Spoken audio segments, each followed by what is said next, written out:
Hello, beautiful people. Happy Saturday. I hope everybody is doing well. So today is the day. Today we are experiencing the last lunar eclipse full moon in Taurus taking place in this axis, Taurus Scorpio axis, even though the nodes had already shifted in July into the sign of Aries and Libra.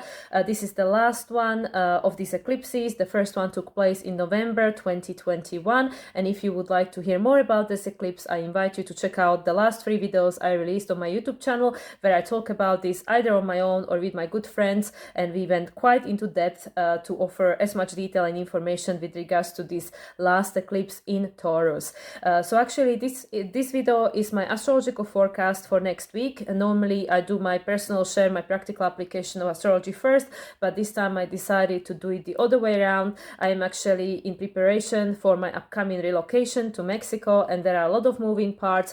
There are a lot of external influences that are happening completely outside of my control, so I need to kind of do things when I can, not when I want to, because there are all these other things happening, and I will dive deeper into that in my personal share in the practical application of astrology, which I'm intending to record either tomorrow or on Monday, so that will be coming out as well. But this is the astrological forecast for next week, which mostly it's containing the after effects of this lunation that we are experiencing later on today, and also majority of the aspects that are already present during this full moon lunar eclipse in Taurus are becoming exact next week or in the upcoming weeks. Because, for example, Mars and Sun exact conjunction will be taking place on November 18th, which is in the middle of November. So, at the same time as we are experiencing this eclipse, which is taking place today, I'm just going to mention we also have the Mars exact opposition to Jupiter. Mars is playing a role during this eclipse because it's in a new phase conjunction with the Sun, but the exact conjunction between the two will be taking place on November 18th, in which case Mars will actually get behind Sun and it will become balsamic to Sun. So Mars is playing a role, Jupiter is in conjunction with the Moon, so of course Jupiter is playing a role during this eclipse. There is a lot of theme with regards to belief system and Mercury identifying reality, because actually right after Mars, tomorrow, Mercury will make an opposition to Jupiter, and Mercury, as I mentioned, also is playing the role. Mercury is in a new phase conjunction to Sun. They had a conjunction early on this week, and later on tomorrow, which is Sunday, Mercury will actually make a conjunction to Mars, and the last conjunction between the two took place in October 2021, but I want to talk more about this as we go along, but I just want to name all the transits before I dive deeper into each of these aspects.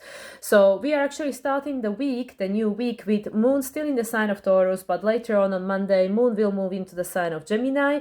On Tuesday, we will be experiencing the exact trine between Venus and Uranus. Of course, this trine is already present during the time of this eclipse, and Venus actually, because she's in the sign of Virgo, she is reactivating this beautiful kite that we had present during like 4 lunations, apart from the full moon in Aries. It wasn't present at that time, but the previous ones and also the last eclipse, it was present, because all these players, like first it was Mars, then it was Mercury, then it was Sun, then it was Mercury again, because Mercury was retrograde in Virgo. They were all opposing Neptune, and that's what Venus is coming into now. The opposition is already present, but not exact until Friday. So actually Venus is at the opposite side to Neptune, and Neptune is at the precipice at the top of the little house, the little roof that is creating the kite, and Venus is part of this grand Earth trine that we are experiencing still at the moment, because she's in the sign of Virgo. She's making the exact trine to Uranus, and she will be coming into the exact trine with Pluto as well. So Venus trine in Venus trine in Uranus, retrograde. Uranus, of course, is ruled by Venus and has been since 2018, because Uranus is in the sign of Taurus.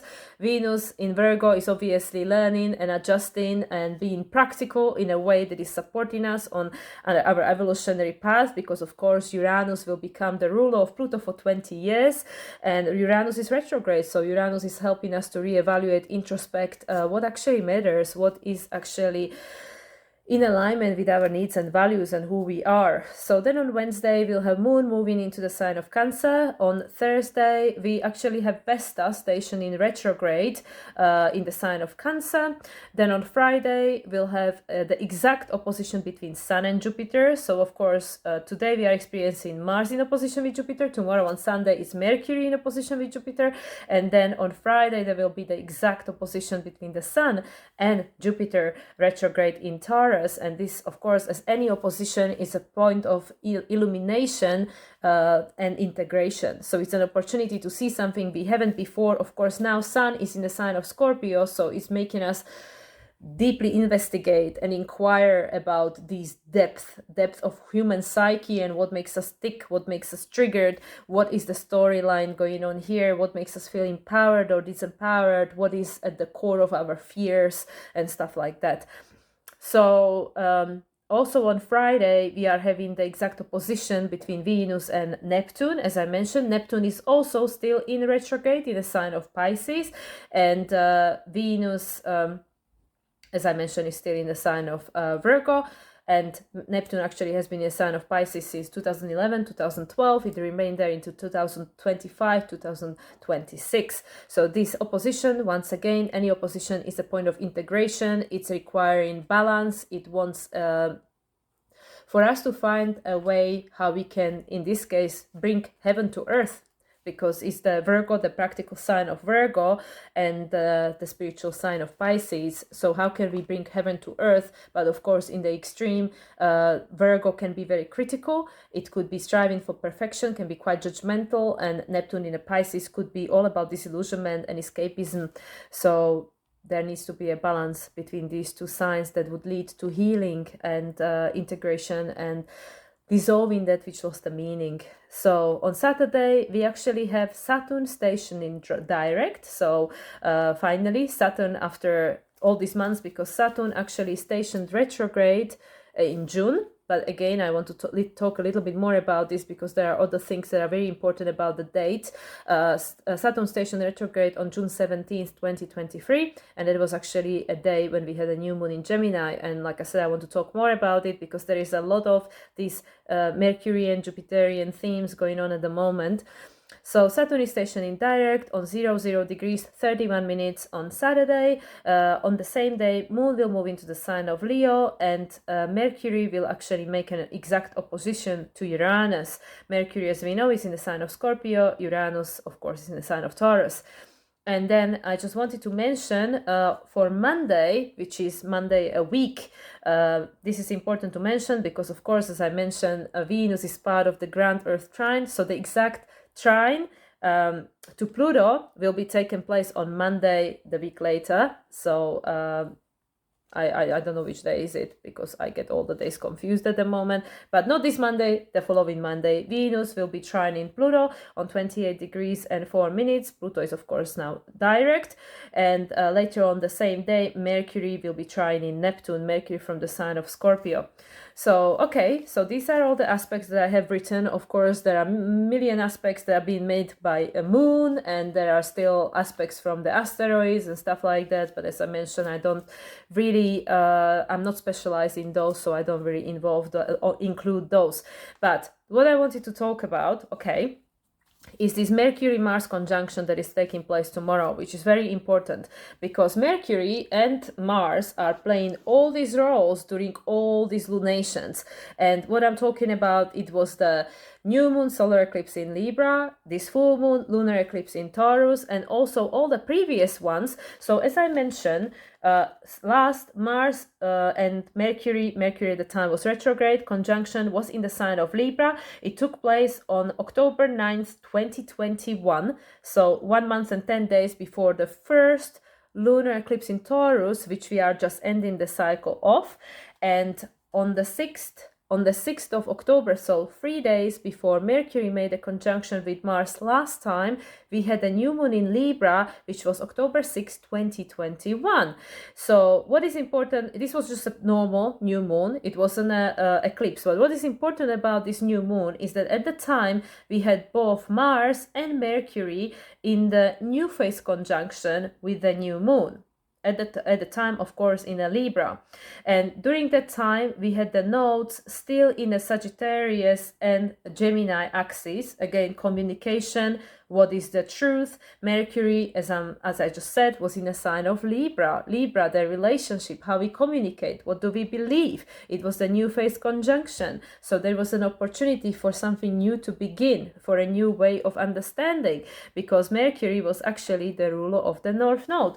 And the other thing I wanted to mention, if I haven't already, during the same day, on the 9th, when Mercury last conjuncted Mars, Mercury also conjuncted Sun. That's why it was during the new moon, Mercury was in a new phase conjunction, but 3 days later they had a conjunction with the Sun, so then it got behind Sun, so it became a closing balsamic phase. So that's interesting, that it was during the new moon, they were in a new phase, and 3 days later they got behind, so it was actually closing of the story, as it happens with the Sun and the planets. So on the same day, on the 9th of October 2021, Mercury conjuncted Sun in the sign of Libra. Again, opportunity for creating a new way of communication with regards to the other. And also later on that day, we had Venus in the sign of Sagittarius at the time conjuncting the South Node, so closing the cycle between herself and the South Node. Again, Sagittarius, what are we buying into with regards to the story? Like Venus in Sagittarius, what is my story? What is my value? What makes me go after my adventure? How is it in alignment with what matters to me? And it was in opposition, of course, the conjunction with South Node was in opposition with North Node. North Node was in Gemini. It was ruled by Mercury. On the same day, Mercury made a conjunction with Sun. On the same day, Mercury made a conjunction with Mars. So this is all about reevaluation. It was obviously Mercury was retrograde, so introspection, reevaluation, like opportunity for a new cycle to begin. But then, of course, it got behind Sun because we had this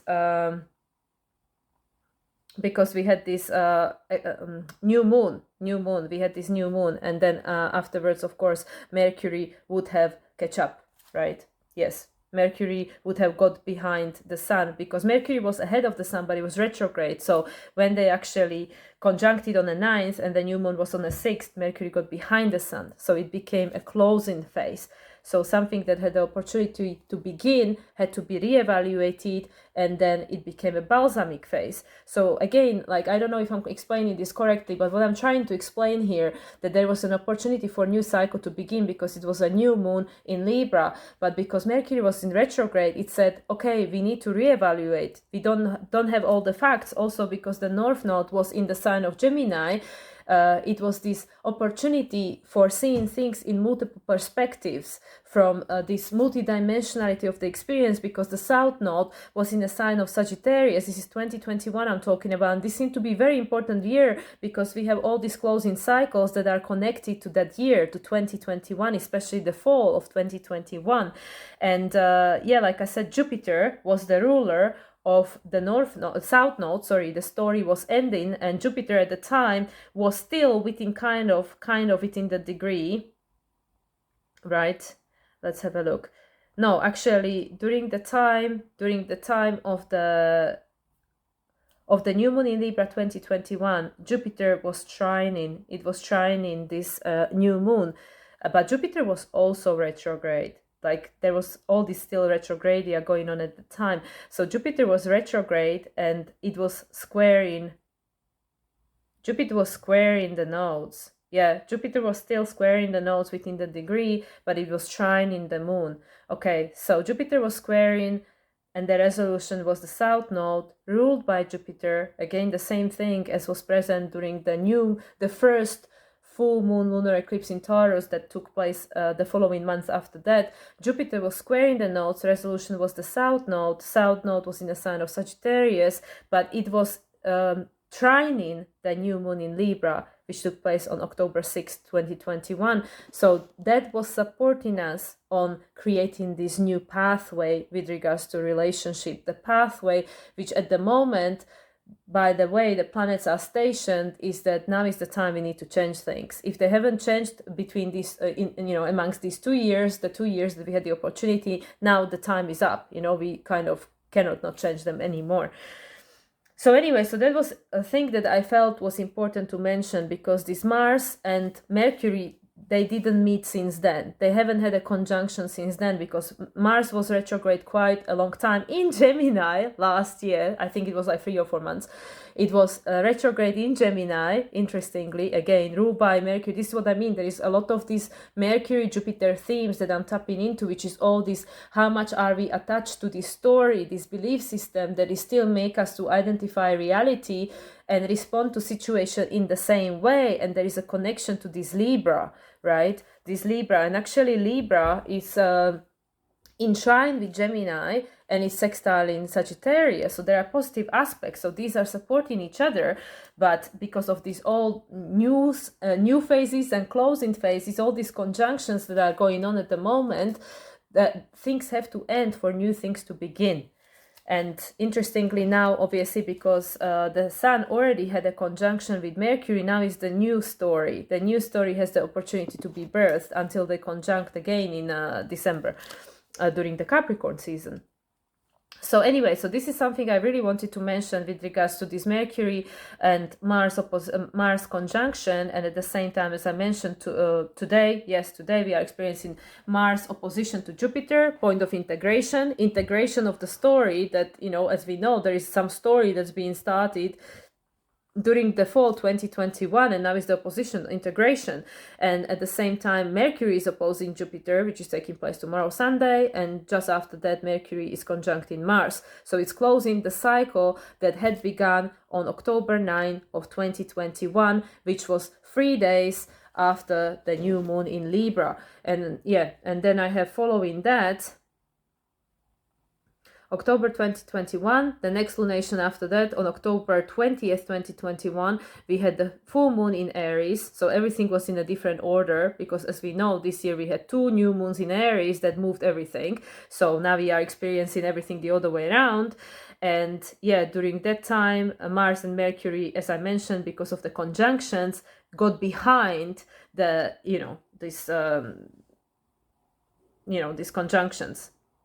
They got behind Sun. They got behind Sun because there was a conjunction between Mercury and Sun, Mercury and Mars, Mars and Mercury, and then by the time we had full moon in Aries in 2021, they were both in a balsamic phase closing conjunction, and the same was the case during the lunation after that, November 4th. That was the new moon in Scorpio, and they were again behind Sun and the moon, and then the next lunation after that would have been the first full moon lunar eclipse in Taurus. So this is all the story of 2021, which is telling us about something that had the opportunity to begin, but we had to reevaluate, and then the storyline had the opportunity to end, a new one to be birthed. And now, because both planets are ahead of the Sun now, we have the opportunity for the new story to actually be created, but at the same time, there is a lot of integration and dissolving that has to take place, simultaneously. So it's all the same story, just repeating itself. So again, next thing I want to mention once again would be the Venus in Virgo trine in Uranus, retrograde in Taurus. So this is the part of the grand Earth trine. As I mentioned, the other side of it, this trine to Pluto, will be taking place a week later on Monday, but already in action, already valid.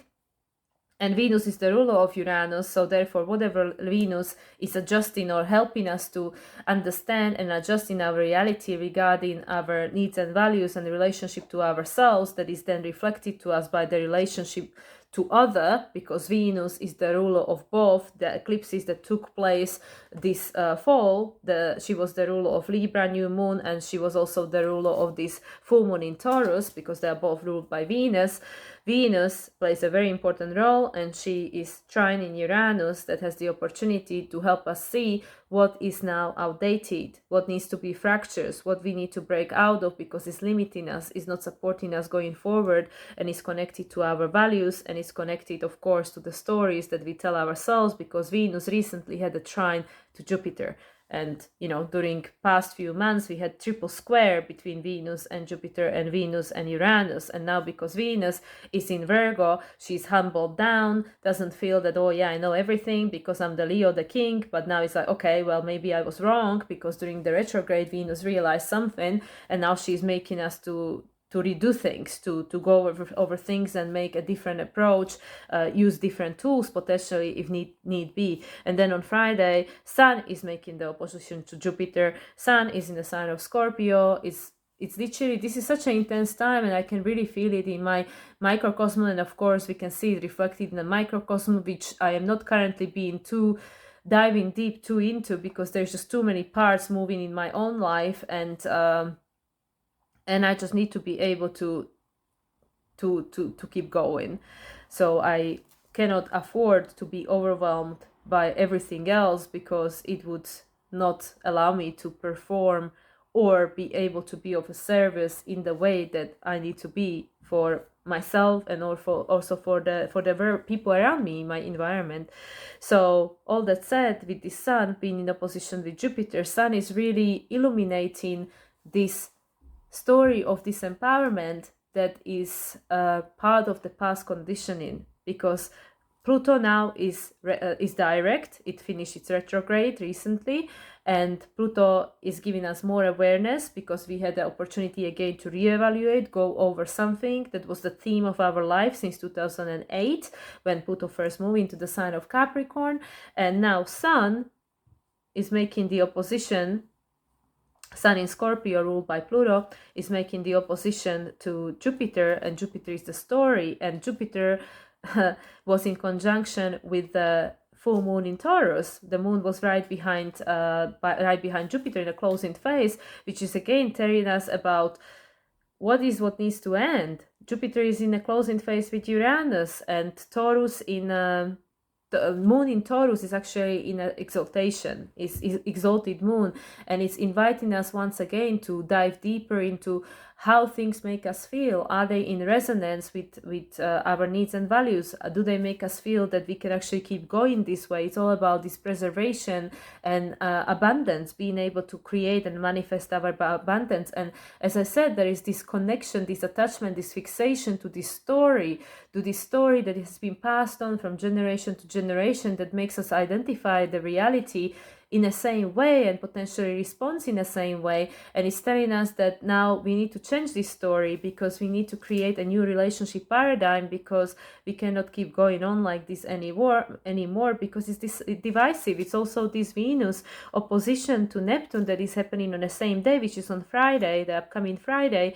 Venus in opposition Neptune, which is again telling us that what adjustments we need to make in order to be able to create this balance between heaven and earth, this balance between what is it to be human and have this this experience over here, like Virgo, this experience on planet Earth, to be able to learn and not just accumulate information. I always say that I refer to Virgo as the hero's journey. It's the opportunity to be able to make mistakes and learn from them, and accumulate all this wisdom and all these tools that we can apply into the next experience, and it makes us feel competent, because every heartache, every challenging experience that we have, in a sense, make us tap into our creativity, makes us tap into our resourcefulness, that makes us master something, and then creates the authority of ourselves in our own life. Is the path towards self-mastery, this hero's journey. And in opposition with Neptune in Pisces, again, is telling us what lost meaning. Neptune is in his rulership in Pisces. And yes, there could be this inclination for disillusionment or escapism or victimhood mentality. So again, Venus in Virgo is very practical. It's trying to bring us back to earth and help us to understand that this needs to be done. This needs to be done in order for the balance to take place, because Venus was the ruler of both lunations, the full moon in Taurus that just passed, and the new moon in Libra, which is creating a beginning of the new cycle that will be present for the upcoming 2 years. So it's interesting how this is happening at the same time. Sun illuminating to us in Scorpio what is the story of betrayal, loss, abandonment, this story that made us to be afraid to become vulnerable and create connection with one another, because what if we will not survive? But if there is never any experience of like death, in a sense, most of the time metaphorical, the story of metamorphosis, then how would we know what it feels to be alive? How would we know what the polarity of that experience feels like?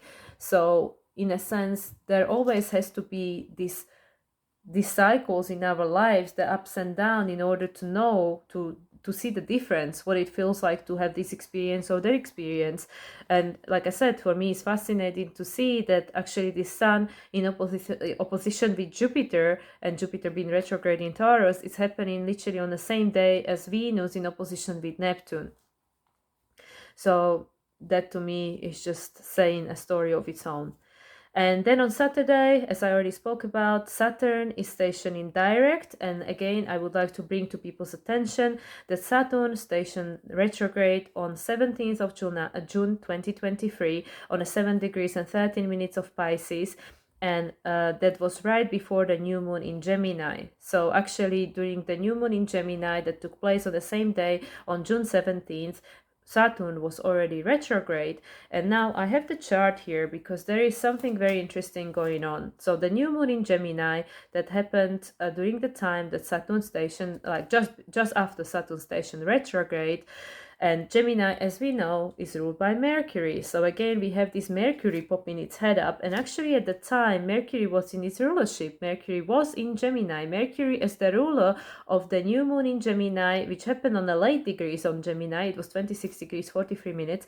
Mercury was in a closing phase. Again, the story was closing, the past way of identifying reality, because just prior to that, Mercury was retrograde in a sign of Taurus. So again, it was making us to deeply reconnect with our inner selves, with our inner sense of needs and values, and our relationship to ourselves. Like Mercury in Taurus is very introspective. Like Mercury retrograde is introspective anyway, but in Taurus it's really it helps you really reconnect. It makes you really reconnect with what really matters to you.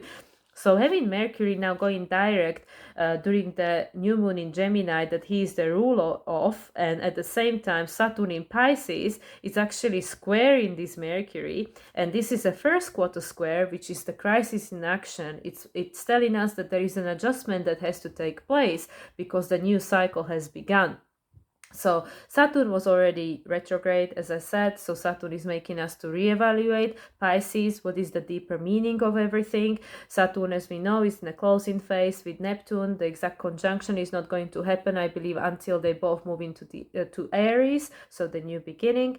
So so we had actually Saturn squaring Mercury, and Neptune was squaring the new moon in Gemini. So again, new moon, well, with regards to the Sun, Neptune would have been in a closing square, which is the crisis in consciousness. With regards to the moon, the moon would have been in a new square, but obviously because we counting it as a new moon in Gemini as a together entity, Neptune would have been in the closing square, which is telling us that there is something that we just need to let go of because it no longer gives us a sense of meaning and therefore doesn't support us going further. So this is interesting to me that during this time, and Neptune obviously being the ruler of the Saturn is in a square of Gemini. Gemini is the ruler of this new moon in Gemini that took place on June 17th, on the same day when Saturn stationed retrograde. And actually during that time Venus was in conjunction with Mars, but not an exact conjunction, because as we know, the exact conjunction is not going to take place until next year when they both in Aquarius. So they were both at the time, they were both in Leo. Venus was still direct at the time. And there was a sextile between Jupiter and Saturn. Jupiter was still direct as well. And Jupiter was already in a new phase conjunction with North Node, and North Node was still in the sign of Taurus, which is interesting because during the new moon in Libra, let me go back on my chart, during the new moon in Libra, actually the nodes were on the same degree. They were on a 2 degree let me see, 2 degree 40, this is incredible. So during the new moon in Gemini on June 17th this year, when this is all that I just spoke about, you know, the Saturn square in Mercury, first quarter square, this need to take an action, need to see things from a different perspective, different reality, new moon, Mercury obviously being in a closing phase to the new moon, all this is telling us we need to look at things in a different way, we need to learn to communicate in a different way. And of course Pluto is squaring, you know, like the nose this entire time. At the time actually Pluto was still squaring Jupiter, it was still within the orb because Pluto was only on 29 degrees of Capricorn. So the North Node just before that made a conjunction to Jupiter, and North Node was on 2 degrees and 46 minutes in Taurus, okay? So just before it moved into the sign of Aries, which was actually exactly 1 month later on July 17th. Now let's go back in the past to this Libra new moon that happened on 6th of October that I already spoke about, because that was the day when Mercury and Mars had their last conjunction on, you know, like it happened right after on October 9th. So during this time, the North Node was on 2 degrees 44 minutes, literally 2 minutes away, also in a previous sign. So it was at the time it was still in the sign of Gemini. North Node was in a sign of Gemini, South Node in a sign of Sagittarius. Again, we have this Mercury Jupiter theme going on here, and Jupiter, as I mentioned, was squaring the nodes, and it was pointing, Jupiter was pointing to the South Node that he was a ruler of, South Node in Sagittarius. So isn't this fascinating? Don't you guys think this is fascinating? To me, this is so fascinating because you can't make this up. You can't make this up, that we have this new moon in Gemini this year when Saturn station retrogrades. It's making square to Mercury. Mercury is the ruler of the lunation, obviously the new moon in Gemini. Mercury was in a closing phase. And then if we go back to all these themes that we are experiencing this week during the same time, we find ourselves with the new moon in Libra that took place 2 years ago on the 6th of October, where we had Jupiter squaring the nodes on the same degree as they were during this new moon in Gemini that happened in June. So okay, let's go back now to this new moon in Gemini that happened in June, which I know that this video is probably very boring and probably most people clock out by now, but I need to really geek out on this because this is to me so incredibly fascinating, how like we had all these things happening over the time, and now all these things are culminating in the same week. It's crazy. So yeah, so with Saturn station in direct, of course we need to know what happened when Saturn was stationed in retrograde, because now Saturn has the awareness that it had to accumulate during these past few months when it was retrograde. So now Saturn has a different outlook. Saturn is on 0 degrees 31 minutes of Pisces, which comes to number 4. 3 and 1 is 4, which is the Saturn number, the number of stability and security. And Saturn now, on the 4th, of course, this is right after this, this full moon lunar eclipse in Taurus. Let me find the chart. I have a million charts over here. Saturn is trining the eclipse, you know, because Saturn is still retrograde, of course, during this full moon lunar eclipse that's happening today, but it was trining it. It was making a positive aspect to this moon, which is again telling us that there is something that we are deeply investigated about with regards to these stories, you know, that are creating this deep attachment, this fixation that is making us stuck, that we need to now break away from, because the paradigm is changing, because Jupiter is still retrograde, but it's in a closing phase to Uranus, which is also retrograde. The pattern has to change. There is this old pattern that is now outdated that needs to change, and is keeping us stuck because we think that this is what we still value. We think that, oh yeah, this old story that we passed on from generation to generation, it's called history, which, as I mentioned already, it's his story. It's not your story, okay? It's somebody else's story that, yes, we can use for educational purposes to learn from, but it's not your story to get attached to and then get stuck forever and not move from there, because Why is Sagittarius and Gemini and Virgo and Pisces mutable? Because they mean that we need to go with the flow of life, because as things are continuously changing, so we have to. This way that we identify reality, which of course the more that we evolve and gather new information and learn new things and then we put them into practice, we have the opportunity to discern, right? The more that our concept of truth and the concept of perception of reality, because truth in most cases is a subjective perception of reality, not the universal truth, this is continuously changing. This is continuously changing, and continuously we have the opportunity to let go of that which no longer holds a meaning. So now we find ourselves in a time in a human history, his story, in a human, what's happening, when we have the opportunity to reevaluate all these stories.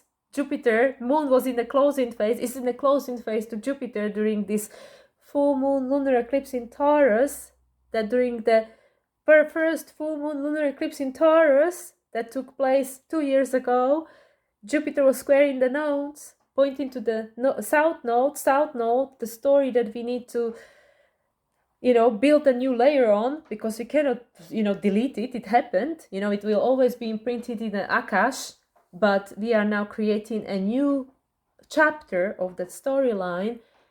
Jupiter was pointing to the node he was the ruler of. This is the ruler of the south node, saying that this is something that needs to change. It needs to evolve, because we're moving forward as a human collective. We're moving forward, individual and collectively. So with this full moon in Taurus that is illuminating to us, is this actually your value? Is this something you value, or are you attached to this story of his story of someone else, that we are just like attached to it rigidly in Taurus, fixated on this thing that actually is not even yours, but it's just like, oh yeah, well, it's comfortable because we don't know what to replace it with. And of course Chiron is in a sign of Aries, retrograde, which is like, well, it's better the devil, right? Because the rest of it is unknown and it's scary.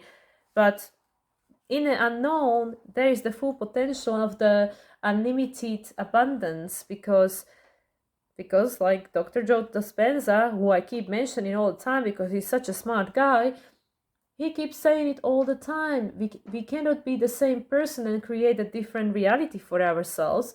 And the way that we create our reality comes from our thoughts and our beliefs. And that's why this Mercury, Jupiter play such an important role, and they are in opposition. They are in opposition, which is saying that, okay, well, what we're going to do about this? How are we going to balance these things? Okay, let me just check again this new moon in Gemini. Where was Jupiter? Yes, Jupiter was in a new phase conjunction with Taurus, exactly. And Jupiter was squaring the Pluto. And it was the first quadrant square, which said action needs to be taken, adjustment needs to be made. It's Taurus. So Pluto is saying to Jupiter, listen, Jupiter, you have this 1 year in Taurus to help people understand what is the truth about this, what matters, what is the truth, what is the story, what is the real story, which is the story that is yours, right? Because it's Taurus is you, it's your your things, because Taurus in traditional astrology is everything that supports you on your path of survival. Yeah, your food, your water, all your essential needs. But actually it's much more than that. It's your relationship to yourself. Yeah, so Taurus is very subjective. It's very internal. It's an internal process. Nobody can tell you what is the need and value in you. Only you know that, because it's Taurus, it's feminine, it's internal impact, right? So during this time when Saturn stationed retrograde, we had the new moon in Aries. New moon in Gemini. I'm repeating myself because this is very, very important to understand. And during the time, Saturn was squaring Mercury. Mercury was the rule of the new moon, and Jupiter and Pluto had a square, and Jupiter was in a new phase conjunction with North Node, which was in Taurus, and Venus was in Leo, and that was just before Venus went into retrograde. Because Venus had retrograde in Leo, and Venus was closing phase with Mars. Mars was also in Leo, which is like, okay, well, Mars obviously was the ruler, and it still is, of Chiron. Chiron was still direct. And it gave us the opportunity to see this potential, but in order to reach for the potential, you know, this purpose, this Leo, this purpose, this creative self-actualization, we had to have this summertime full of retrograde, including the personal planet, Mercury and Venus were retrograde, that help us reevaluate, rethink, redescribe, re-everything, reinvent. What are we doing this for? Why are we even here? What is the whole purpose? What is the whole meaning? Now, Venus is in opposition with Neptune right now, and she's saying, like, we need to find a balance. Like, how are we going to keep living in this world, you know, this Virgo, this physical incarnation, this physical reality? How are we going to keep living here the same way? Because the story is ending. Jupiter is retrograde, it's in closing phase with Uranus. They're going to have a conjunction in April. The story is ending. Uranus is going to be the ruler of Pluto by then. The story is ending. It's ending. It lost meaning. It's not your story. It's history. It's somebody else's story. Because it was connected to the values and belief systems. Because it wasn't the truth. It was somebody's subjective perception of reality to people who are long dead. To people who are in most cases not even around anymore. And yes, you know, most of us are incarnation of, you know, the same stuff. But, you know, that's for another conversation. However, that's why we keep coming back, because we're trying to do things differently. We're trying to reinvent the wheel, in a sense. And all we see is a manifestation of the same stuff. Because there needs to be a different approach. And that's what this Mercury, now in a sign of Scorpio in opposition with Jupiter, is making us to rethink. And Mercury is going to go retrograde, you know, next month. It's going to go retrograde again. So I feel that this is really so impactful, what's going on right now. And of course, it's a Scorpio season, which is deeply, deeply introspective. Like right now, almost everything is in feminine signs, right? In earth and water. We have only the nodes in the masculine sign and Chiron. That's it. You know, and of course, all the asteroids. But all the personal planets and outer planets are in a feminine sign, in earth and water, which is telling us about this deep, deep need for introspection, because we just had Libra season and Libra new moon solar eclipse that gave us all these external stimuli. I already talked about this. I already mentioned this. It gave us all this information from the external, which we are now processing. And of course, Mercury, information, Jupiter, belief system. Where are we attached to the outdated belief system, to the you know, things that we adopted from other people, our parents, our environment, that we are now subconsciously projecting into our environment because we believe this is the truth and this is what should matter to us. But does it? Because Venus is now in Virgo. You know, Venus had a retrograde in Leo, and now she's in Virgo. She's putting into practical application what she had learned in Leo. She fell off her, you know, high horse where she was like, oh yeah, I know exactly what I want. And then she was retrograde and then she was, ooh, maybe I don't know. Maybe it was the case of mistaken identity. And now Venus is in Virgo, you know, and she's making this beautiful trine to Uranus that she's the ruler of. Uranus is still retrograde, helping us to understand what is outdated, that needs to be upgraded. And Pluto is in Capricorn, but Pluto is now direct. So Pluto is like, we're going forward, we're going ahead. Pluto is going to move into Aquarius in January. It's not so long from now.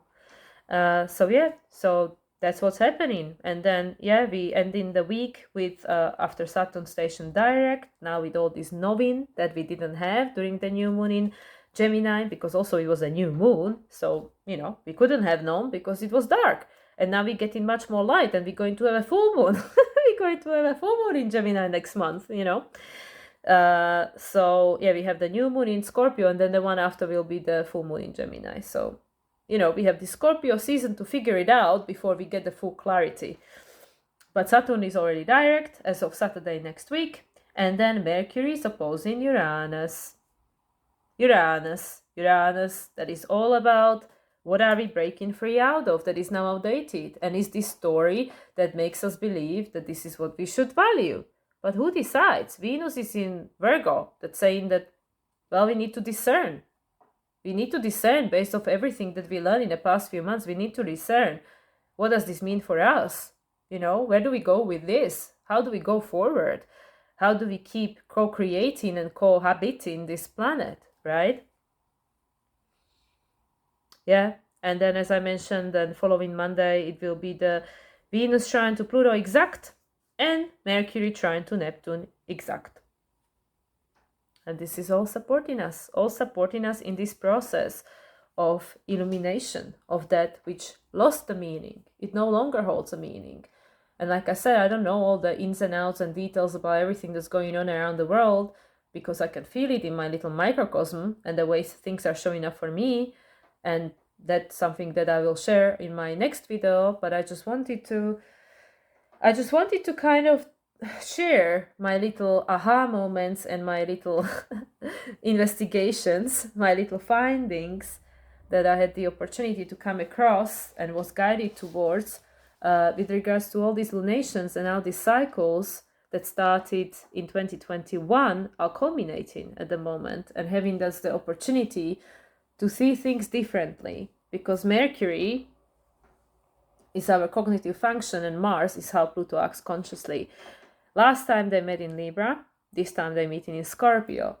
Libra is all about the external. Okay, this is the world is saying to you, that is telling you this is how you have to go. You know, it was the new moon in Libra that okay, this is how we going. But then everything changed, because after the conjunctions they were being put behind the sun, which said that now it became a balsamic phase. So actually we need to end something, we need to rethink something and then switch it, you know, we need to let go of something, this process of identifying reality in the way that we were being conditioned by someone else, this old story. Jupiter as the ruler of the south node was squaring the nodes, and the resolution was the south node. So Jupiter was saying, nah, this story is now coming to the end, because Jupiter at the time was in Aquarius. It understood that story is outdated. That story is divisive in its nature, because actually, not just divisive, because of course then after that Jupiter moved into Pisces, which would be more the understanding of actually, you know, we need to become united again. But with Aquarius is the best way actually we're going to do that, is that when we realize our individuality, our uniqueness, that actually helps you to be the true unique expression of the source, not just a continuation of somebody else's his story, or fulfilling the expectations of others. Because really, when we honestly look at the state of our reality, whether it's individual or collective, it's full of very unhappy people with unfulfilled needs and desires. And what got us to this point, it was this old story which in majority comes from religion, because that created this structure, this Saturn structure, that we all lived by, these concepts that were divisive, and they created this attachment to the values that were being projected onto us by these structures and belief systems. And now 2 years later, with this new moon solar eclipse in Libra, and last full moon in Taurus, and we had the first one 2 years ago in November, right after all this Libra stuff and conjunction between Mercury and Mars. Now we are seeing a clarity, more of a clarity with regards to what went on in the past 2 years, individually and collectively. And I can see a lot of things in my life for sure, what has changed since October, November 2021 until this point. And what am I going to do about this now, right? So I really feel, and I'm going to close it with this, that with these Scorpio themes, that we are obviously, the next lunation is a new moon in Scorpio, so watch out. But already with all these planets, personal planets being, apart from Venus is still in Virgo at the moment. But with all these personal planets, well, being in a feminine sign, but feminine signs, but Mercury, Mars being in the Scorpio, and they just made a trine, and Sun, all three of them just made a trine to Saturn, which is in Pisces, another feminine sign, which is the end of the cycle, because it's Pisces. Things are ending because they lost meaning. Things with regards to external structures that told you what to believe, how you should behave, what you should value, that is connected to his story, somebody else's story, not yours. Because now is the opportunity with Jupiter in Taurus to redefine what is your story. What do you value? What matters to you? It's all about you, because you are the creator of your reality. Maybe you just weren't aware of that before. And that, once Jupiter will conjunct Uranus, will give us even more deeper degree of awakening with regards to who you really are and how powerful you are. And once you take the responsibility for that power that you actually inherently have, what can you create with that, right? So anyway, guys, this is a very interesting energy that we are being alive to experience at this moment of time, because the old structures are definitely crumbling and dissolving, and us like having the opportunity to observe it in a real time is giving us the push towards reevaluating everything that you've ever knew and experienced and valued. So then there is this opportunity for starting something completely different, this clean slate. So I hope that I was able to share this in a way that made sense. I always doubt myself at the end of the video that did I actually make any sense? Were people able to understand what I meant? And people may be questioning why she's going on about 2021 or Mercury, like new moon in Gemini, right? Because it's not even full moon in Gemini yet, but because that was on the same day when Saturn stationed retrograde and Saturn is stationed in direct on the 4th, we have to look at what's been going on, because now we have a deeper understanding of that. So that's it. I wish you all a beautiful rest of the day. I hope that this eclipse will treat you kindly. It is conjuncting my sun, exactly. So yeah, I'm curious to see what it's going to mean for me in the upcoming 6 months. And I'll speak to you tomorrow probably with my personal share. So much love to everyone. Have a great upcoming week, and I'll speak to you soon. Bye for now.